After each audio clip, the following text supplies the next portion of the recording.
Hello, explorers. Welcome back to the Accidental Explorer. Okay, so you're here because you really want to get to the bottom of complex situations, like fast, right? Like get a clear picture quickly. And today we're going to do just that with Nagaland. Okay. The big question our sources are raising is the Indian Army losing control there, like in the hills of Nagaland? We'll look at whether their presence is more, for show than actually effective in some areas, and how the Nagi youth are feeling about everything. Is there a chance the rebels could make a comeback? And what challenges the Army facing over there?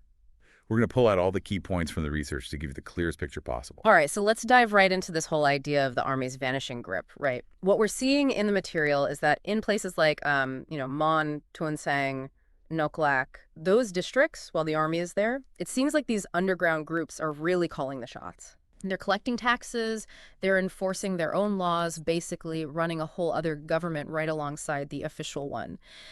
And there's this quote that really stuck with me. One local said, Delhi rules the plains, the hills. They're ruled from the shadows. I mean, that's pretty powerful, right? What it tells us is that just because you see troops on the ground doesn't automatically mean they've got a handle on things. Yeah, that paints a very vivid picture. And it kind of connects straight to how the Nagi youth are feeling about the whole situation. Yeah. It seems like there's a whole generation that's really frustrated, right? Right. All these promises of autonomy, peace development, haven't really come through. Mm-hmm. All they see are military checkpoints, roads that are falling apart, no jobs. Yay. And this anger is spilling onto social media, where these ideas of Nagaland, that's like an independent Nagaland, are gaining traction. Mm-hmm. It's not just about stuff that happened in the past. It's a very real frustration that's being amplified by all this technology. Yeah, absolutely. And I think what's important to remember is that this disillusionment, it's not just like a feeling in the air, you know? It's a very real potential source of instability down the road if those aspirations aren't addressed. And the way this Nagalim concept is evolving among the youth, it really suggests that this desire for self-determination, it's finding new ways to express itself in the modern world. Which brings us to this pretty scary possibility of the rebels coming back. Yeah. Even though there are these ceasefires in place, reports say that NSCN factions are still recruiting people. Mm-hmm.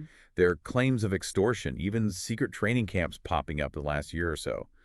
The real worry is that all these young people who are feeling disillusioned, they might end up joining these groups. Right. So the huge question is, how many of them are going to think that this is their only way out? This is where it gets really interesting because you've got these peace talks happening on one hand, right? But then you have these reports of continued recruitment and activity despite the talks.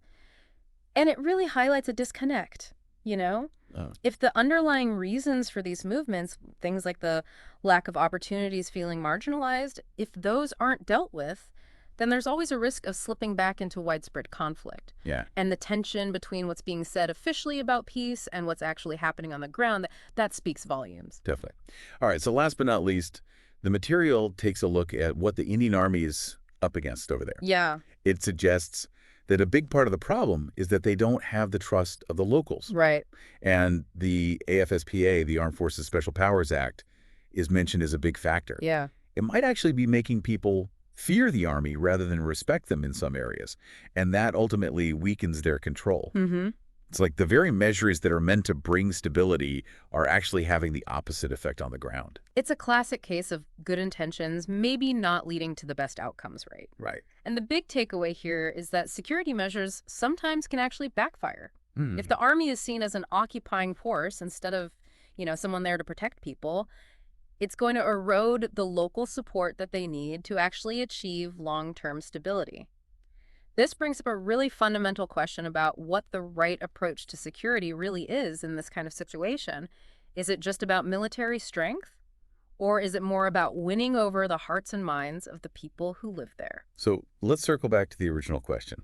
Does the Indian Army really have control in the hills of Nagaland, or is it all just for show? Right. This deep dive shows us that the answer is way more complicated than just a simple yes or no. Yeah, for sure. And the source leaves us with a very thought-provoking question. What happens if the Army's control does start to disappear? If you're looking for a quick but thorough understanding of this whole thing, I think we've given you a good overview of a very complex situation. Absolutely. It really highlights the fact that security issues often go hand in hand with these deep-seated social and political dynamics, and you can't just solve them with military force alone. Right. You got to understand what's going on beneath the surface. Yeah.